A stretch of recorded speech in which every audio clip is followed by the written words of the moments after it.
back, ladies and gentlemen, to Bell the Bell with Bobby Blaze. I am your host, Professor Jeremy Vilmur. And joining us now, Arn Anderson's favorite enhancement talent, Double B, Bobby Blaze. What's happening, Bobby? Hey, yo. Say hello to the bad guy. Hey, man, it's just Bobby Blaze out here. We're going to do a tribute to Scott Hall, who sadly passed away at the age of 63. Just thought I'd do a terrible hillbilly impersonation of him, of course.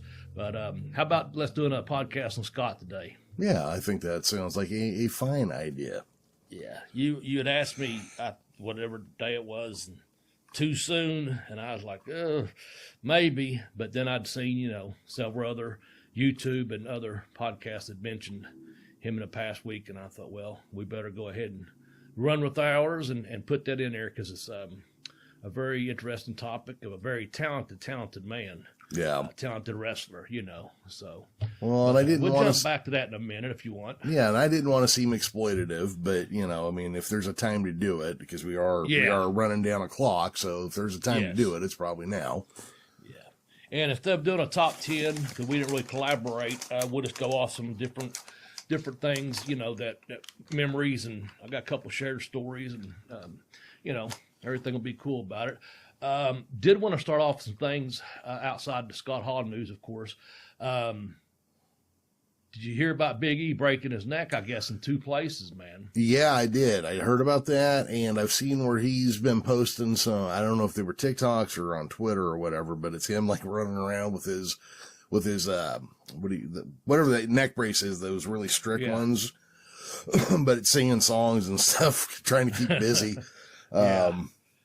He seemed like he has a positive attitude. Yeah. And I met him once, just in passing kind of thing. And I've always heard good things about how positive he is and what a good dude he is. So I hope he does have a speedy recovery, but I'm not so sure, they're saying, or whoever they are, doctors, et cetera, he might not have wrestled. I hope that's not the case. But, think about this. He's a big, strong man. And that's how, big bump outside the ring, which is crazy. But that just shows you it can happen to anyone if you're not careful. And, it's just one of those things that's sad. It happens in this business. But I'm glad he's not paralyzed or, worse, from that. Well, and look, it's a dangerous sport. Even an expert like Owen Hart fucked up and broke Steve Austin's neck. Mm-hmm. You got to keep that kind of shit in mind. It's all the best intentions, all the safety measures you want. Yeah. Can't overcome gravity. Yeah. I'm a member of that club for the neck surgery myself back in 2004. I remember being at TV taping and Barry Horowitz, myself, and I can't remember who someone was standing there that Barry was going to work. But anyway, Arn was the man, at the time. The agent, and I was just standing there. I don't know if I'd got my finish or Arnold and I was just speaking, but Barry walked up. I know who it was, and that was Lash LaRue. And Barry said, hey, Arn, this kid wants to do this, and he goes, I'm trying to tell him I've had neck surgery. I'm not, I don't want to do it. And, Lash was a really good dude and a hell of a talented wrestler, but I guess he wanted to try something. And he was a student at the power plant, and get that TV push. And Arn just said, hey, Barry, you ain't got to tell me anything. I'm a member of the same club, Yeah. And he said, and this before I had my surgery, and he goes, don't do anything you don't want to do with him. Lash, just listen to him, one of those kind of things. And that's not something you want to fuck around with, man. Nope. Neck injuries are not light. They are not an easy thing. Let's talk about something a little bit lighter.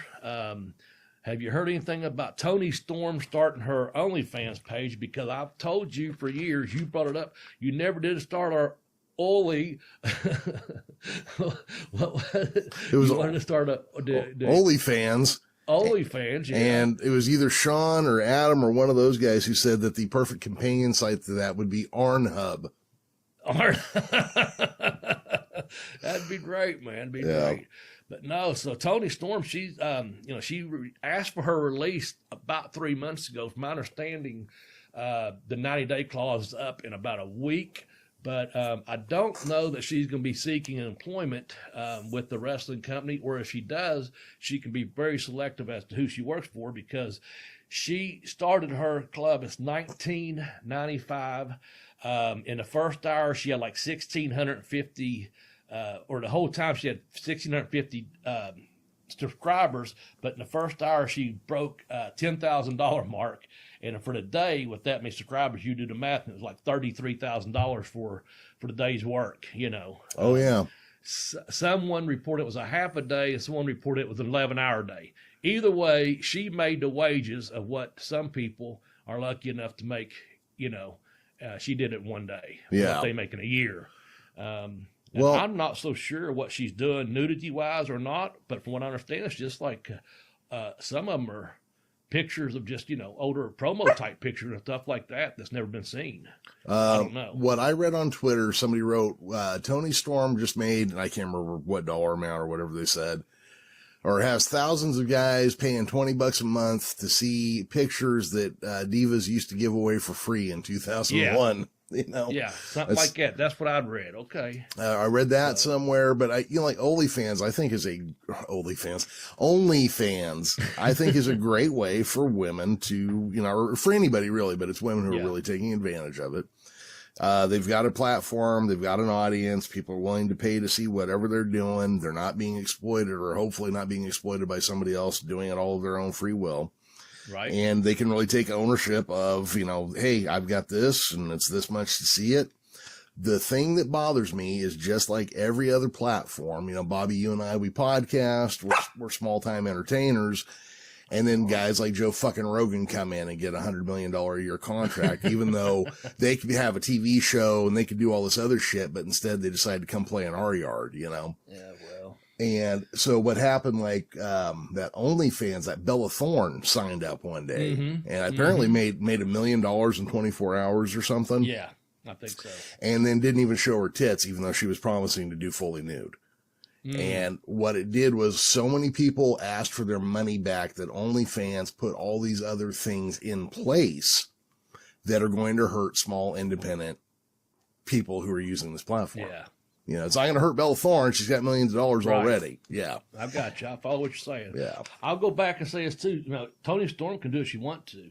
I don't think she's a grown woman, and you know, she's an adult. And if that's the way, I have no problem with it whatsoever. And I would tell any, and you know, I've have several females I've trained in wrestling, and I'm all for all the women. I want to see this. The empowerment they have, and I want to see them do good in the business. And if they have other ventures outside the business that they're making money from, then you can do whatever the hell you want to do. If you're not hurting anyone else or being exploited in any way, it's your body. You work your ass off in a gym, you eat good, you tan, you do it, whatever you have to do. And I know different people have different body types, they're into different things or what have you, but it's more power to her. You know, people criticize this and that. She's writing her own ticket to, like I said, it goes back to, well, if she wants to wrestle, whether it be, you know, overseas or, you know, we'll throw out AEW or Ring of Honor or Impact, anywhere else, because she really does love the wrestling business and still wants to have matches somewhere, she can be very selective as to who she works for and what she does in the ring, because she knows that she can walk away from it again if she needed to. Well, yeah, and that's kind of nice that, you know, somebody has other sources of income, so they're not under the gun with somebody who's holding out a contract or, you know, whatever. I know we spoke off air. I'm not so sure about this. And I know she requested I'm not so sure if this was a final straw. I know she requested, you know, she wanted to walk out of her contract to be released, you know. But I guess she felt like she wasn't being used right for her talent. And eventually she got involved into the program with Charlotte. And from my understanding, I guess it just escalated to basically a pie in the face match or something. And I'm not saying it's the final straw. I'm just saying, okay, maybe that's not something, you know, she necessarily wanted to do. She wanted to be taken more seriously as a wrestler. You know, I honestly don't know. I'm just saying, throwing things out there. Now she's in a position, has that alternate income and under she can do as she pleases and post what she wants to on her OnlyFans page, and get that audience. Yeah. Same thing if she does it. I don't know if she does or not, but I know, the Twitch thing, people make money off of that. Maybe she has one of those, maybe she doesn't. But either way, I guess when WWF or E found out, all these people are making money off the Twitch, they started wanting money from, they started getting money, I guess, or taking ownership of some of the people's Twitch accounts. Well, basically what they said was they could have no third-party platforms. So you had to shut down, if you were a WWF. Well, you know what? Here, okay. So you lost your income off of that, basically. Yeah. Well, but watch what I'm going to say here. If you're a WWF employee, you're not allowed to do that. Bobby, you notice a problem there in that idea? Well, you're a self-contracted person. You're not an employee per se. Yeah, otherwise, you should be getting fucking benefits and unemployment benefits and health insurance and all that. So, yeah, are you an employee if they're saying you cannot have a third-party income source? Yeah. So how do you have it both ways, I guess is my question. It seems ridiculous to me that you could have a contracted worker and then you can make demands about what they do when they're outside of contract. Yeah. I don't know. It's like a contractor, as you know, a plumber, a roofer, whatever it is. And I know we're both familiar with these type of, labor type. So you come to my house and install carpet or whatever it is. But when you leave here, Jeremy, you're not allowed to do anything else. You're not allowed to go down the street and install carpet in someone else's home. You're not allowed to, advertise that you're available next week as this job finishes up. You know what I'm saying? Like, that's crazy. Yeah. Because you're my employee now. That you can't do that. You're an independent contractor. You can go to my next door neighbor and say, hey, yeah, I'm doing a hell of a job. But for Bobby, ask him. And I'm going to say, hell yeah, he's doing a good job because they want carpet. And then you got a job lined up for the next week, and you say, oh, by the way, I don't work Saturdays because on Saturdays I've got another deal where I, do plumbing only on that day or whatever it is. You know what I'm saying? Yeah. It's like, so you can do what the fuck you want. As a self-contractor. You would think, right? Yeah. Yes. Yeah. You think so. Yeah. So that's one of those things. Now. Yeah. Well, back to Toni Storm. Good luck to her. Yeah. She obviously has done good with it for the first day. I hope she can, some of those are 3 and 6 months, maybe your subscriptions, however she bundles those up. And I encourage any woman, men too, if you got a platform out there and you got a way, it's that thing like Dean told me so many years ago, so many guys don't let the business use you, learn to use the business, and that's the thing. And if that's where you get your publicity from being on TV or magazines and internet matches, whatever, the exposure is that people know who you are, what that means, followers, etc. And she's certainly a beautiful girl. Then, let her do what the hell she wants to do. And negative stuff, you know what I'm saying? I know a couple people have their OnlyFans page, and I'm happy for them. You know? No, it's like you said, posted. She don't post any nudity. I'm sorry. No. It's a great opportunity for somebody, in I don't know what city people are in or whatever, blah blah blah. Yeah. But you got somebody off in cousin fuck Alabama who literally can get a job at a fucking mine or something, and that's it for upward mobility in that area. But they're good looking and they start this kind of page and they get lucky and they hit it and they're making $10,000, $20,000 a month or, $5,000 a month, whatever it would be to change their life. Yeah. It's an opportunity to change your life. And then I hear people, getting by on your looks. I've never heard anybody complain about somebody getting by on their math skills. I've never heard anybody complain about somebody getting by on their good turn of phrase. I don't understand ridiculing people for getting by on their looks. Yeah. That's almost the opposite of body shaming, but your body shaming is one for their fucking beauty. Exactly. That's crazy. It is. Crazy, it's all sorts of backwards. Yeah. Yeah. But that's cool. I mean, I think it's great. And like you and I have talked about in the past, like you should have 7, 8, 9 things you're working on, even if it's only to make $5 to $10 a week with it. But other places for things to be coming in. only makes sense, especially if you're, you're a hustler and like most of your life, you were an independent contractor basically. And it only makes sense to continue to look for other avenues to make money. So I think it's great that this is a platform that's out there where people can do it, I agree with you. Hey, real quickly now, let's do two things. One, I'm going to give a shout out to Jeff. He was the one that got a hold of the administrative page for the bell2bell.com, bell2bellblaze.com. Oh, yeah. Concerned about the books. He reached out to me. We've talked a couple of times, and he's purchased a couple books and T-shirt, DVD, and stuff. And I just want to let him know he's become a listener here just in the last few months. And he says he's got a lot of catching up to do, but he really loves it, the podcast. So, Jeff, if you're listening to this week, it'll be out on Tuesday. I would imagine either Monday or Tuesday, your stuff will be shipped out to you, and I appreciate that very much. I'll be sure and kick Jeremy a couple bucks back too. That's just the way it works. With that said, I told him, Jeremy, I said, it's a good podcast, and I appreciate you listening to it. I said, if I could just get Jeremy to quit saying F-bombs. And anyway, when I woke up this morning, I had a return message because that's been ongoing. We're always fuck this, fuck that. He said thanks and took care of the PayPal thing. And it's like, don't worry about the F-bombs. That's what makes the show sometimes, because you guys are out there just talking like guys talk, so I appreciate that. So anyway, thanks to the administrator for getting it over to me, and we took care of it, and we'll kick out something to you too, Professor. Real quickly, this week's podcast will be brought to you by, once again, Time Warp. Jeremy, Time Warp, okay? Let's do the Time Warp again. Video games, sports fans, nostalgia enthusiasts, are you ready for a Time Warp? I'm always ready for a Time Warp. There you go. Yeah. There you go. Time Warp is a brick and mortar hobby shop with a huge selection of everything sports, gaming, and collectibles in downtown Ashland, Kentucky, with 2 locations in the Ashland Town Center. They've got vintage toys, sports cards, collectibles, and tons of wrestling merchandise. It's the largest selection of memorabilia in the tri-state area. Time Warp also has an intensive inventory of vintage and current video games and consoles. It's a 100% must visit for retro gamers. And I know you're going to be visiting, Jeremy, so you better save some money.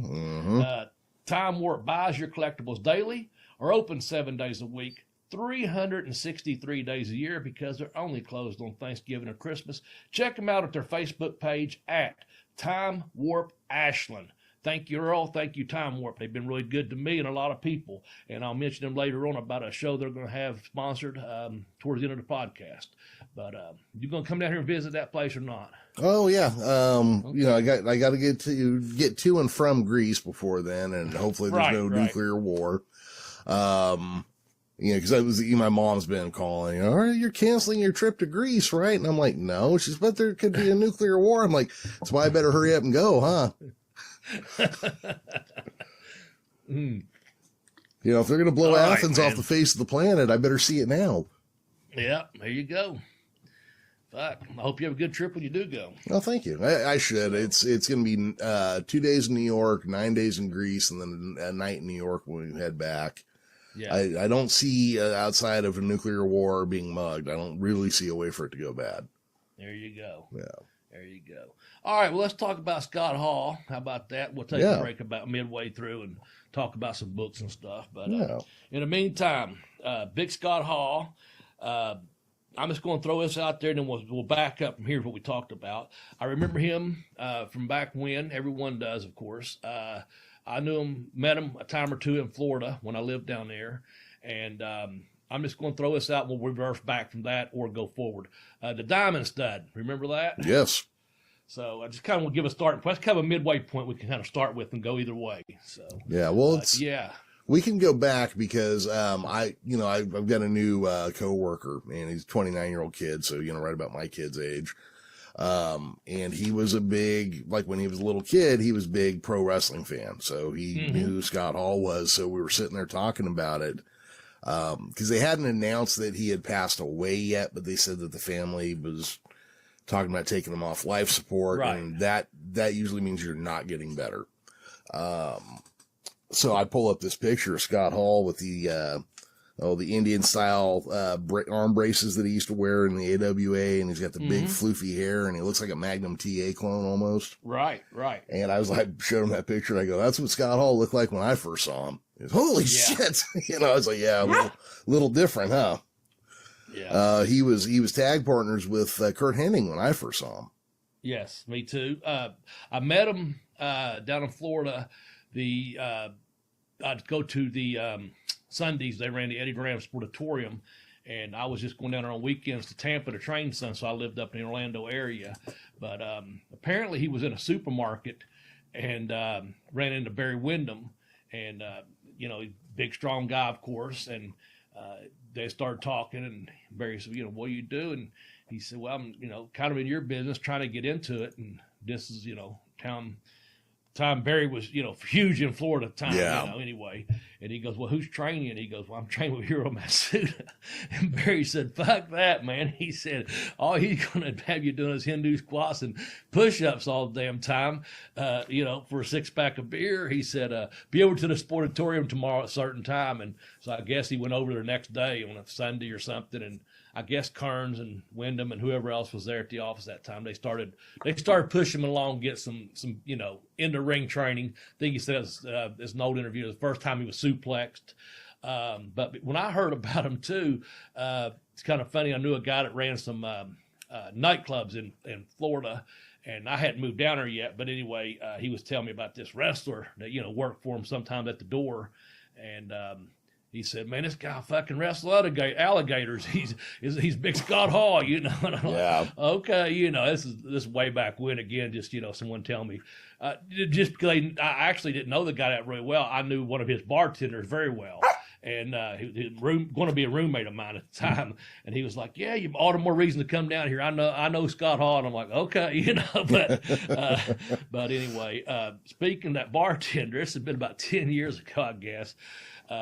And he's worked for several different big bars, usually a pretty prominent spot. He's in the bartending. He's been at it, since he was 21 years old. So anyway, he said that Hall was in one of the restaurants one day, and he'd kind of talked to him, and always left him alone, respected, but one day says, hey, do you remember my buddy, you worked with him in WCW, Bobby Blaze? And he said, Hall just looked up and was like half crocked and went, Bobby Blaze. Now there's a blast from the past. I just went right back to drinking. My buddy said, well, I didn't go into much more detail about you after that because he didn't want to talk wrestling. That's for damn sure. And he didn't want to talk Bobby Blaze. So I was like, well, at least he remembered me. I'd been a blast from the past. Oh, yeah. And but I've got another story I'll tell later on. But go ahead. I was going to say, people, when it comes to heavy drinkers, and I'm not trying to romanticize anything here, just because you're in public doesn't mean you want to be talked to. Exactly. Yeah.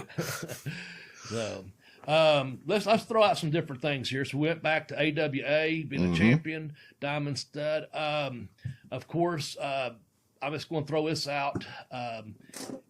Apparently, when he got the Razor Ramon gimmick, the Scarface, the whole gimmick, the bad guy gimmick. Yeah, I heard he was walking through Miami Airport with Vince, and he was in character, and not one fucking person looked like this guy looks out of place. Like every Cuban that's through there, and every Hispanic person, that's through there, and it's like he didn't stand out. Like.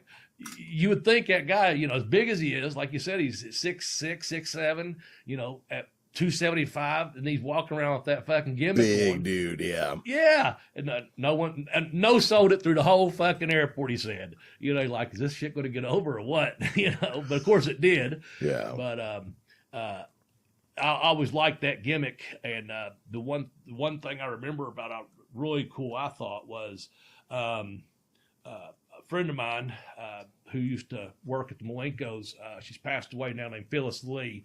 She helped with a lot of guys' career. I don't give her enough credit sometimes. The people she's helped, she'd mail out, photos and promo packages and everything. But she was, I was in Smoky Mountain, and she had called me and said, watch Raw this week. And, I was like, okay. And anyway, nothing happened out of ordinary other than, Raw took place. And, she called later in the week before I left town, and she's like, that's my mistake. I don't want to tell you anything, but listen, it's going to happen this week. Watch Raw. So I said, okay, Phyllis, I will, So I did my loop or whatever, and I don't think we had TV that week. We did ours on Monday, so I just recall being home to watch it. And there's, 1, 2, 3 kid come out there, Sean Waltman, and they done that angle, like, fuck, that's why she kayfabed me. She knew it was going to happen. He knew it was going to happen, but she couldn't tell. She didn't want to tell me, you know what I'm saying? Yeah. And back then, I had not heard anything, was going to happen other than to watch it. And I thought that's pretty cool. He got up there and 1, 2, 3 kid, and boom, got over like that, and you can imagine a guy being that big and that strong, and he's like, I gotta put this kid over that's, 6'1", 6'2" at the most. Back then he probably weighed 185, 190 at the most. And but as you know, they become good friends and stuff out of that, and fucking made lots and lots of money together. One of them being, let's go with where you want to jump to next. I've got all kinds of notes, I'm just kind of jumping around here. You know what? Let me ask you, do you remember the first time you saw him wrestle? Like, do you remember an actual match that you first saw? Oh, let's see. Not really off the top of my head, to be honest with you. Okay. I saw him quite a bit at the Universal tapings live, down there. But no, as far as a first match originally, no, I do not, just off the top of my head. It had to be an AWA one, I would imagine, when I saw one. Yeah, somebody on Monday or Tuesday posted on Facebook the match where he and Kurt Hennig beat Mr. Electricity and Gorgeous Jimmy Garvin for the titles. That was pretty cool. I hadn't seen that in 30-something years. And I don't know about you. Did you upon seeing Razor Ramon realize that was the same Scott Hall, or did it take you a while to make the connection? No, I knew because I was in Canada, like I said, and Eddie and Eddie and Ron Starr, Eddie Watts and Ron Starr. Oh, yeah. They had been in Puerto Rico with them. I think I mentioned it off the air. And he had been down in Puerto Rico. I guess he was wrestling in Florida and Puerto Rico, maybe some AWA, I'm not sure. Either way, he was making trips to Puerto Rico. And I think they'd stay, 8, 10, 16 weeks, whatever, do a 2-3 month tour. And when he made it, we was on a car together, or made the Razor Ramon gimmick when he came on, made his debut or whatever.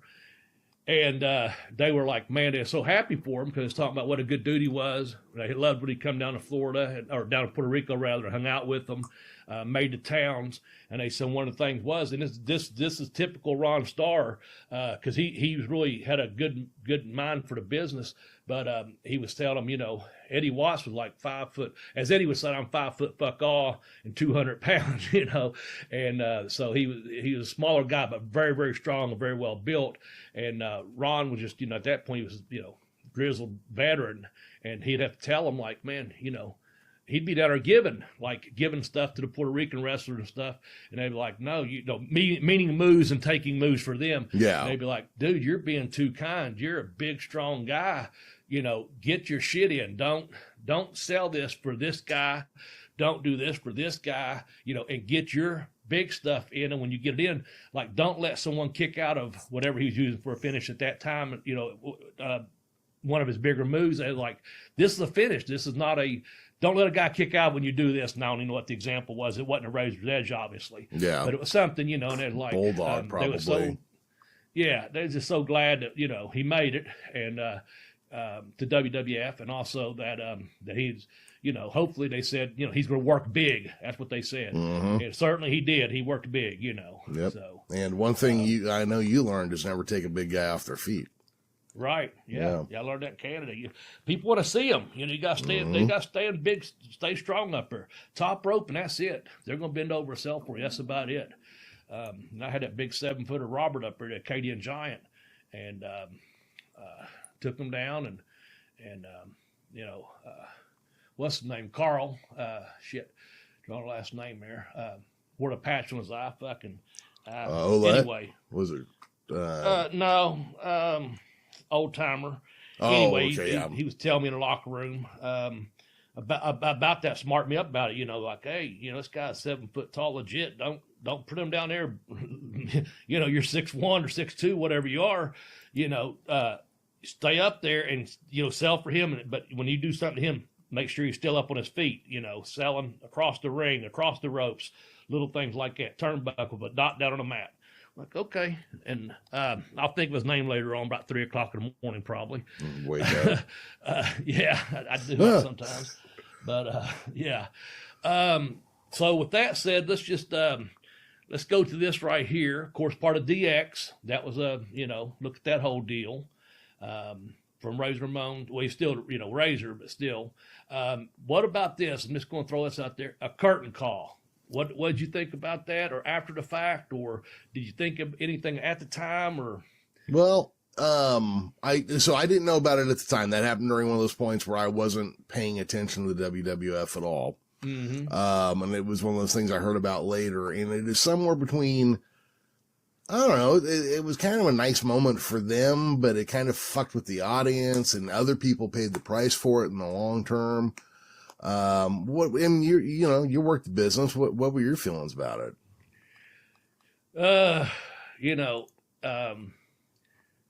I felt like it fucked the fans. Mm-hmm. I really did. I didn't care that they did it, because that's what they chose to do. I didn't get like hot at them, nothing like that, because what I knew at the time was Sean. To me, it was just like, I'm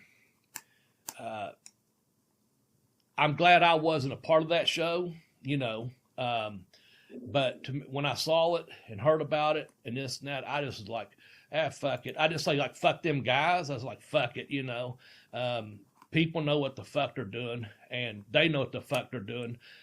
But I hated, and I can understand why, but I hated that was in Madison Square Garden, one of the most famous that we talked about arenas in the world, and TV and all that. And like, oh man, you gotta, I don't know. I had mixed feelings, but I just went on about my business, man. Because, all those guys were already successful, and they continue to be successful once they split from there.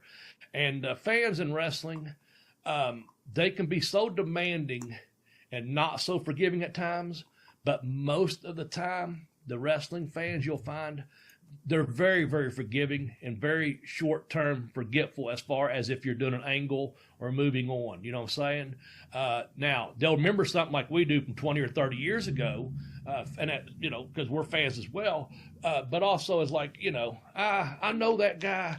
I remember seeing him on AWA, and now he's on the WWF. You know what I'm saying? It's one of those things where like, and you wonder sometimes too, I used to do this, is like, wonder why this guy, and my brother and I had this great conversation on the way home from that Fan Fest last week. We'd see a guy on Memphis TV, and some of those guys never left. And the same thing with Georgia Championship Wrestling. But now that once I got into business, and I found out the reason Ole didn't leave Georgia, hell, he's making $300,000 a year and could be home every night. Oh, yeah. Lawler didn't have to go to New York back then. He was making the regular towns and had a party office and was making killer fucking money. Why would he travel to, do all those things that, that guys did at that time, in New York? He didn't have to. So it's just one of those things where, fans, the answer being the fans are forgiving, I think, Jeremy, of that. They don't forget it, but they're forgiving of it. Yeah, and one thing I want to point out about Lawler is he was the biggest fish in a medium-sized pond down there. Yeah. He had he had regular crossover celebrity. He wasn't just a wrestling star. He had a talk show. He had all the celebrity you could want. There was absolutely no reason for him to do anything he didn't want to do. Yeah, right. You're exactly right. Yeah.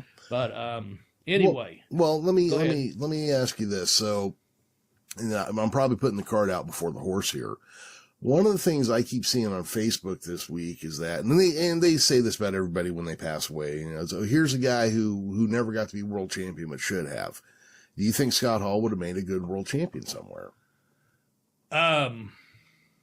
Well, you know, he was, like you said, he's tag team champion with Henning. Got big pushes once he, you know, got the business. But, you know, to me, I'm not saying he didn't deserve to be a champion. And if he would have got a belt, I think he would have been fine with it. But I also think he's one of them guys that didn't really need a belt. He got over. Yeah. He knew how to get over. You know, once he got over, he got over. He didn't need to be a world champion. How he would have done, I really can't say, other than I would like to think that he'd have been a man about his business. You know, if you're talking, you know, either belt, let's just say WCW or WWE or whatever, the main champion. I don't know, you know. I think he was drawing money at the part of the card he was on. I think he was drawing money. He knew he could draw money, and he liked being in that role he was in. You know, upper mid card, sometime main event, but didn't have to be the champion. Yeah, I don't think putting the world title on him would have done. I don't think would have moved a needle in any real direction. No, that's what I was trying to say, and not so many words. Yes. Yes. You know, he had a couple great runs with the IC title, and I believe he was U.S. champion over at WCW. Yeah. But yeah, I don't think he was ever. I mean, I don't know that he didn't qualify or whatever, because I mean, he ended up in some high profile matches. Yeah. But you know, he's just one of those cats that the world title, I just wouldn't do a whole lot. Like Kevin Nash should have been in that same territory too. You know, by the time he was NWO, you know, he was really one of those guys that he was going to draw what he was going to draw with or without it. Yeah. But so okay, let's kind of go in a different direction here. Sure. Scott Hall, what was your favorite match that you've seen him in? Oh man, I really don't know. I'll just go to this. Him and X-Pac, or him and Sean, 1, 2, 3 Kid, probably, because as my boy out there, you know, going over in a fucking Monday Night Raw. That one there, it was pretty good. I enjoyed that. That's probably the one I've watched the most, to be honest with you. But I know what everyone's expecting me to say, and that is the ladder match with Sean, with fucking, God damn it, Heartbreak Kid. Yeah, Shawn Michaels, yeah. Yeah, I was wanting to say Sean, but I was going to say Waltman instead of Michaels, and I was, you know, yeah. To me, that fucking match was phenomenal, man. You know, it's the one that set the bar for all the ladder matches, I guess. And you got a guy. Well, first of all, Sean is a hell of a athlete. Mm-hmm. You know, he's a lot bigger than what people think too. He's 6'1", 6'1", but you know, you got broad shoulders and narrow waist and pretty good legs. I mean, that's mass moving around out there. Yeah. But then you got a guy that's 6'6", 6'7", 275, 280 fucking pounds. That's a lot of fucking mass moving around, taking those kind of bumps, what I was getting on that is nowadays everyone thinks, I can do a fucking ladder match. Well, no, you can't. Not everyone can. But those two set the standard for it, and being big, strong, athletic performers and wrestlers, you know, that to me is probably that should be my right answer. I'll throw it back to you. Am I right or wrong, or do you have another match you liked? You know what? It's not so much a match, but I remember when Colonel De Beers dropped him with that pile driver, and it was this huge long thing. And, it wasn't the first, but it was that handful. It came at the same time that Macho Man dropped a ring bell on Steamboat's throat, and a little bit later, you know, Jake DDT'd, was it Steamboat again? DDT'd him on the floor. Yeah, on the floor, yep. Yeah, and so when they did this with Scott Hall, it was the same sort of thing. It's, you know, it was going to end his career, and I remember De Beers gets up there and compares Scott Hall to the O-ring in the space shuttle. Shit, fuck. Yeah. That's a memory, Jeremy. Oh, damn. Jesus Christ. That's why he got locked in, because, like, we saw the space shuttle blow up in school that morning. Yeah. We were watching the launch, and we saw it blow up. And so that when he did that, I was just like, what a fucking son of a bitch, you know? Yeah. What's, sadly enough, you know, a lot of people know our age difference, about 10 years. And I saw that also, and that's when I was teaching. And I never will forget, I'd written go to lunch, take an early lunch. I didn't have any class at that period. And a young boy, his name was Gabriel, but everyone called him Buck. And he opened my door up in my classroom. I had an empty classroom, just some computers in there. And hey, Mr. Smedley, the space shuttle just blew up. And I was like, what? And I hear commotion out in the hallway and this and that. I'm like, what? And like I said, I was trying to beat the lunch bell. Well, of course, the bells are on timers. So people started getting released from classes, you know. Yeah. And I stepped down the hall to the English, was right beside me. I stepped down the hall to the English department, and they had the TV already, you know, on, like, oh, fuck, man. So you're sitting there in class and had that experience, huh? Yep. Damn. And here's the other thing. This is why this all ties together, and I forgot about this. Yeah. The first kid I knew who died at school, her funeral was that day, too. Jeez. And so it's all this stuff that, like, all this, like, tragedy kind of sticks together in my brain, you know? Yeah. And that's why it's, like, the primary memory I have. Yeah. Well, see, that probably took you away. That was your escape, the pro wrestling. Well, I'm sure to a certain degree, yeah. It was fun. It was dramatic. It was, you know, it's masculine. You watch people beat the shit out of each other. Look, there's a lot of stuff I really enjoy about pro wrestling. And a big part of it is, you know, in the real world, you can't just walk around and slap a motherfucker for being a motherfucker, but you can in pro wrestling. Exactly, man.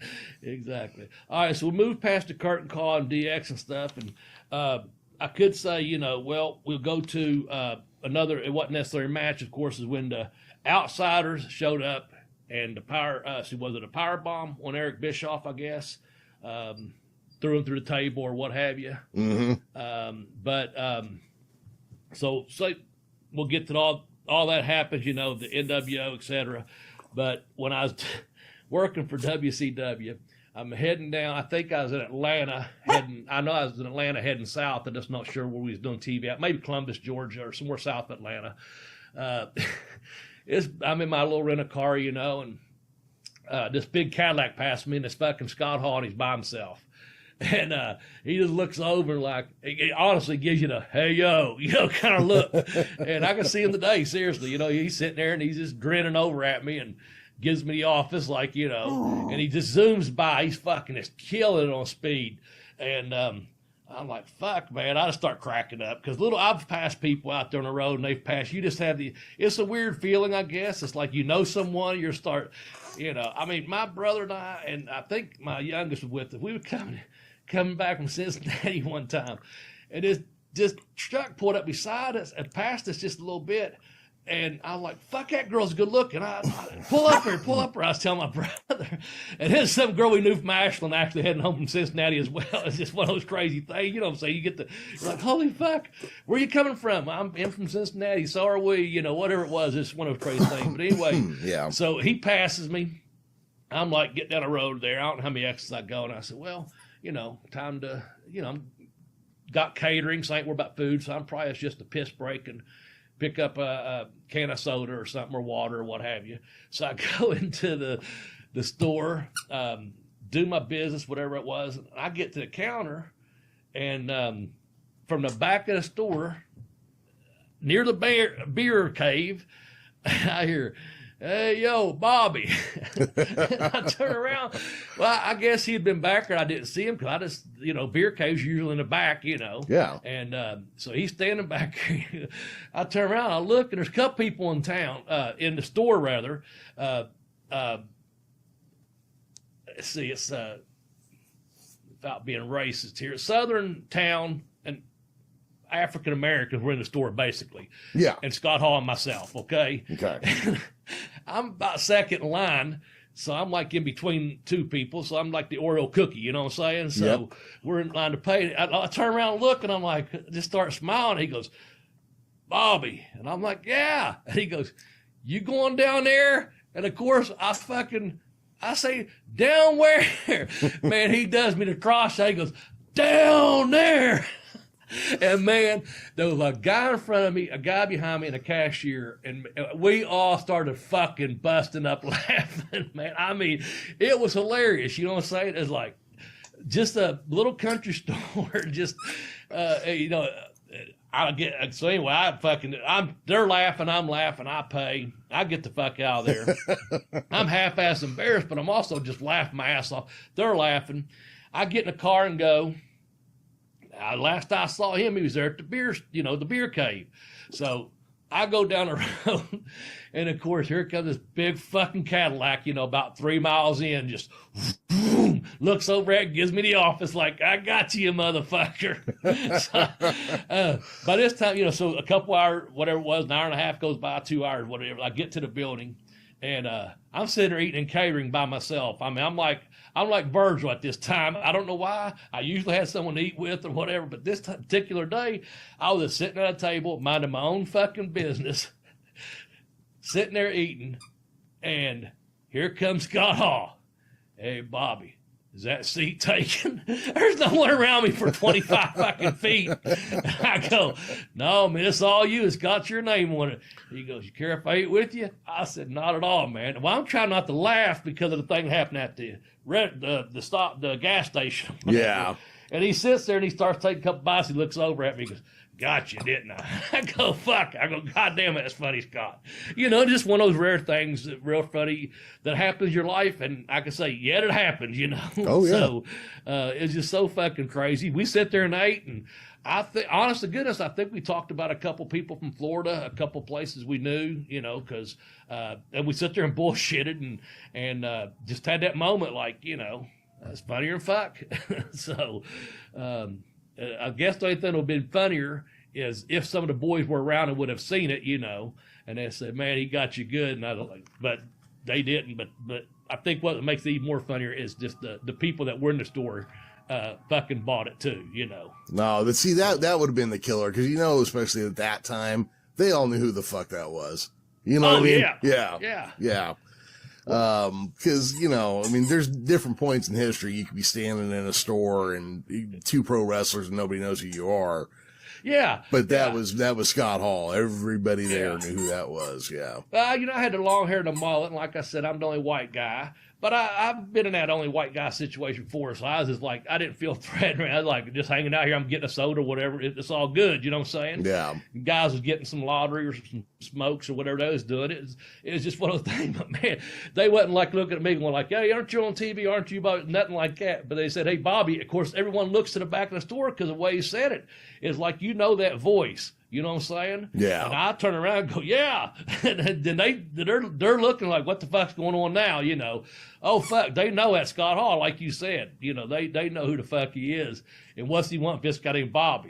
You know, and he drops it on me. You know, you going down there like, fuck.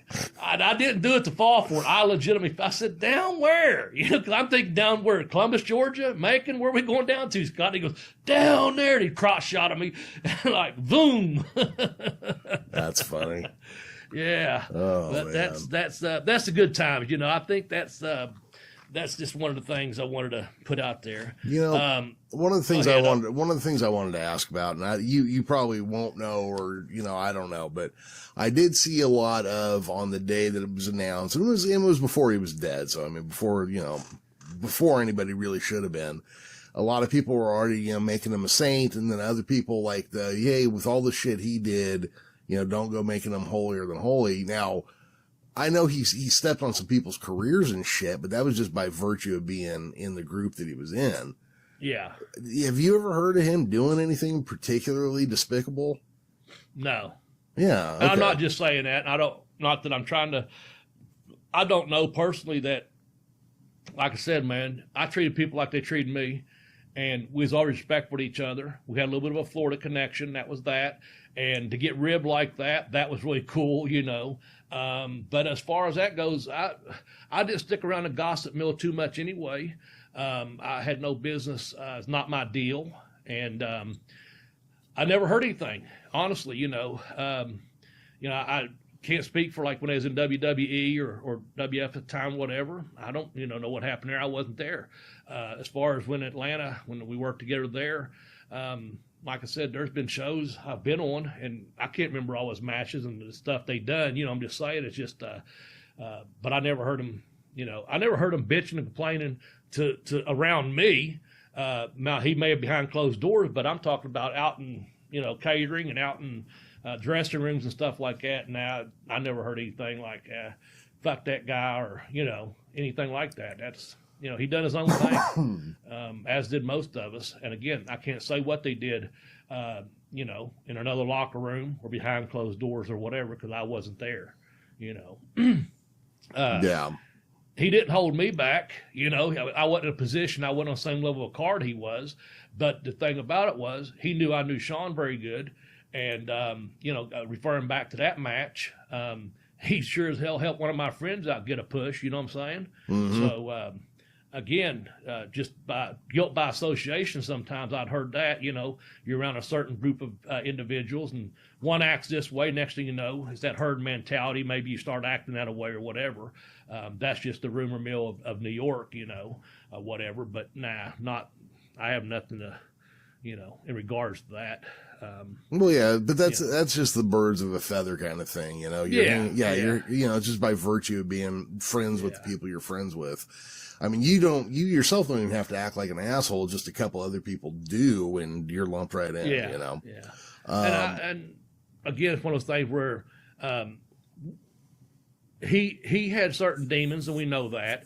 And he dealt with things the way he dealt with things. And then just because, he passed away, you can't that doesn't make him a saint. He was just a human being. He was just a man, and, had a hell of a talent for wrestling, got a great voice, great body. They worked his ass off to get, and, got that push that he deserved. And when he got it, he ran with it, Yeah. and made the most of it. Other things, all things considered, I say, was a very successful professional wrestler, but I don't think he's a sinner or a saint. He was just a man, you know what I'm saying? So that's just life. So yeah.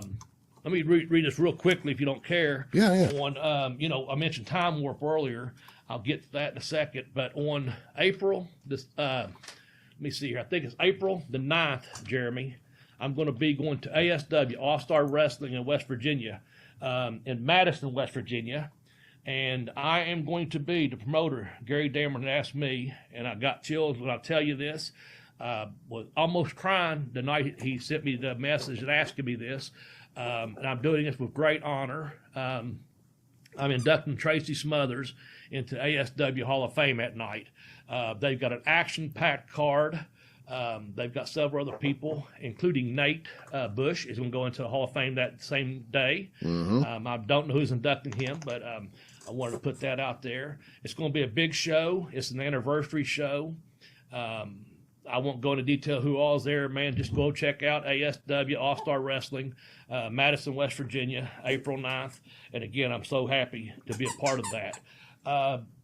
Locally, mention a Time Warp, on Saturday, May the 7th, I'll be at the Bluegrass Wrestling Con at the Kentucky Highlands Museum in beautiful downtown Ashland. Today being the first day of spring, by the time this rolls around, it will be very, very beautiful in downtown Ashland.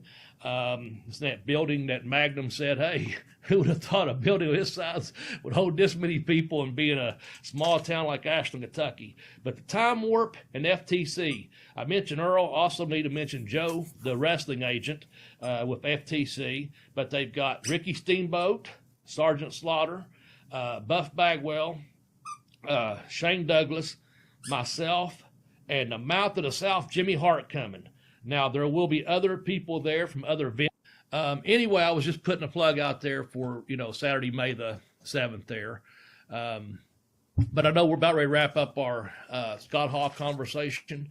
Is there anything else we want to mention before we close out with that?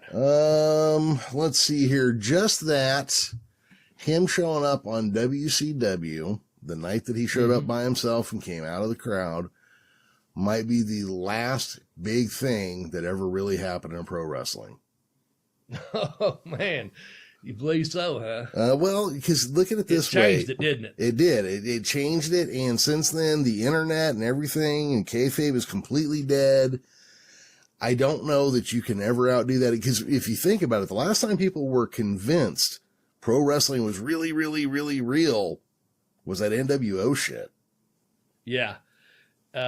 When they jumped, and then the only other thing I was going to say was the NWO, when they started doing those break-in commercials within the show, and it looked all spotty, and the shattery stuff. And I think you've said this. I'm not trying to copy your line here, but I think also, and I just saw a guy at the gym the other day on Friday working out, had an NWO shirt on, Wolfpack.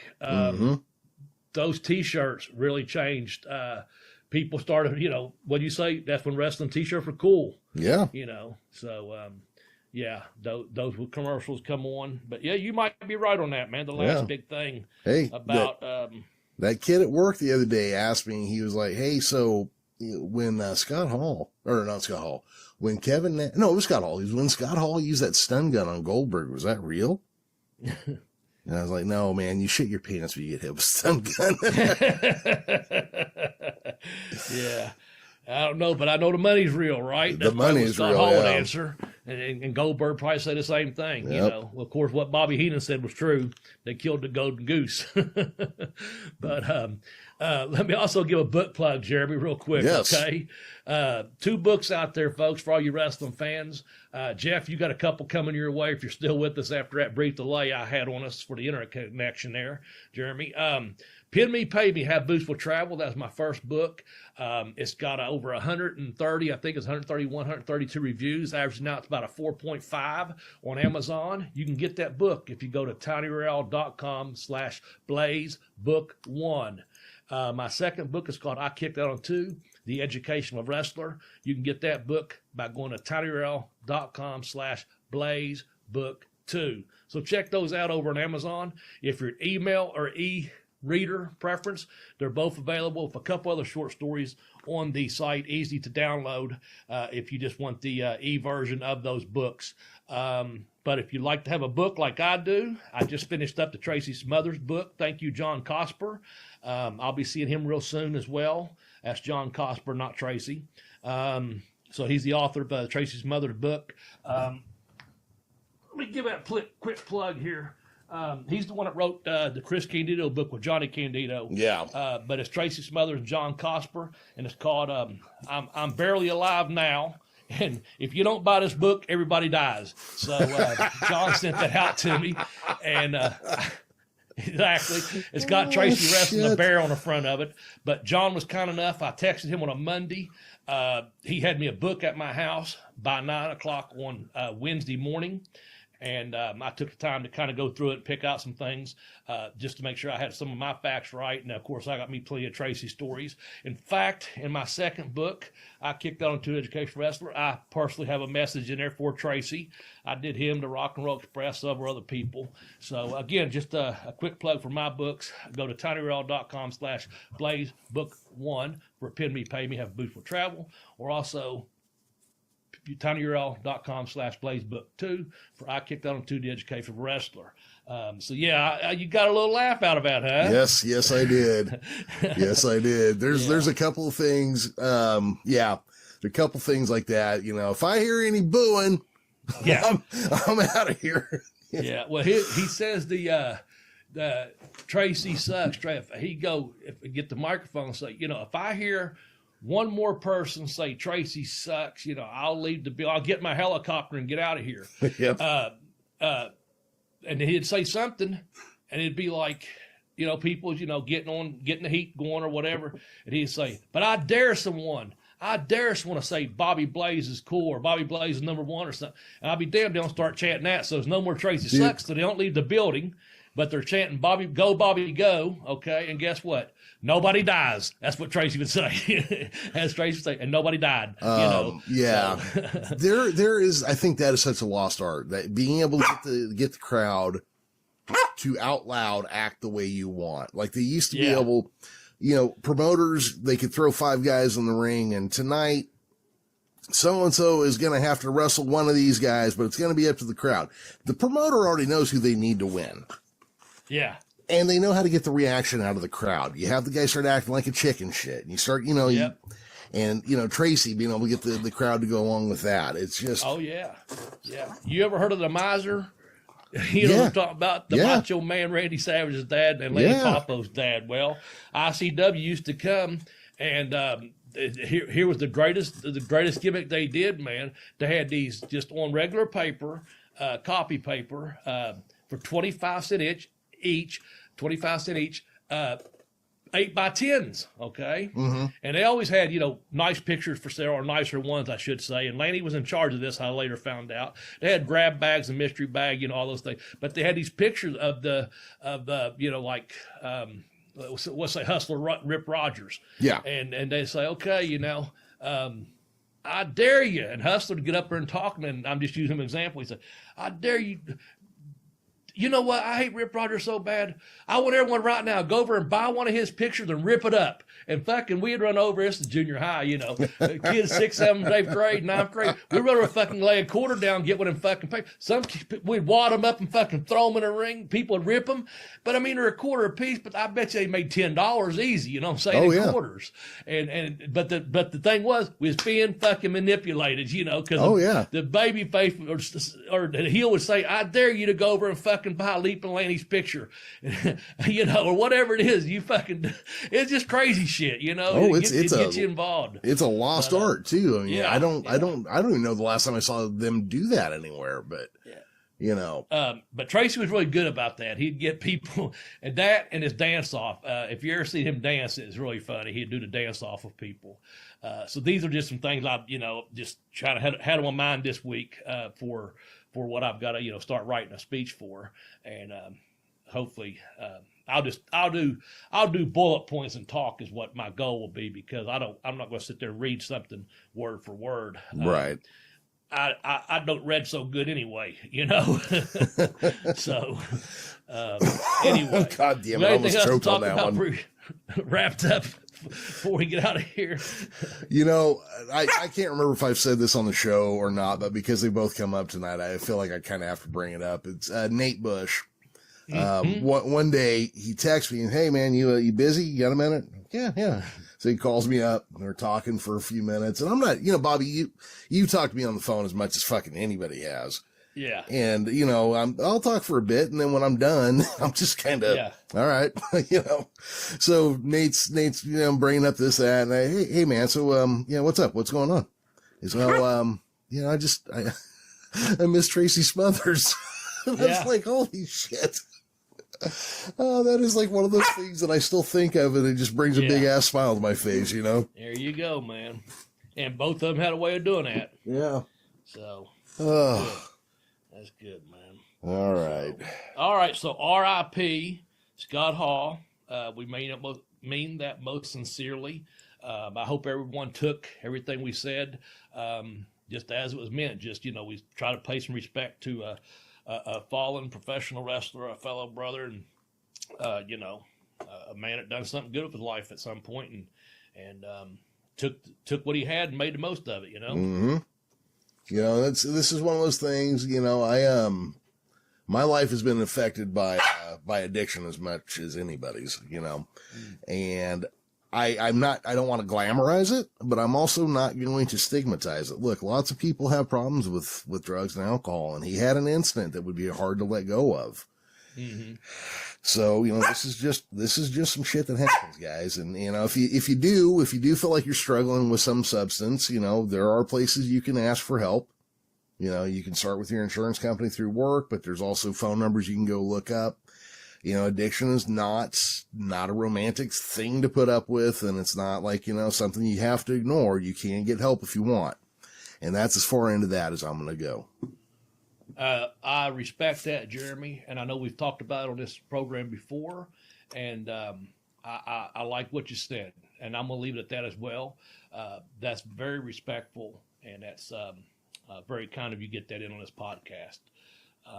Without anything else from me, I'm just going to say this. See you at the matches, wrestling fans. That's right. And I want to thank everybody who came along and helped us out with this show, guys. As we are winding down, and make sure I remember to thank everybody who really helped out, and that is me, Professor Jeremy Vilmur. I did this, and Bobby and Tex helped a little bit.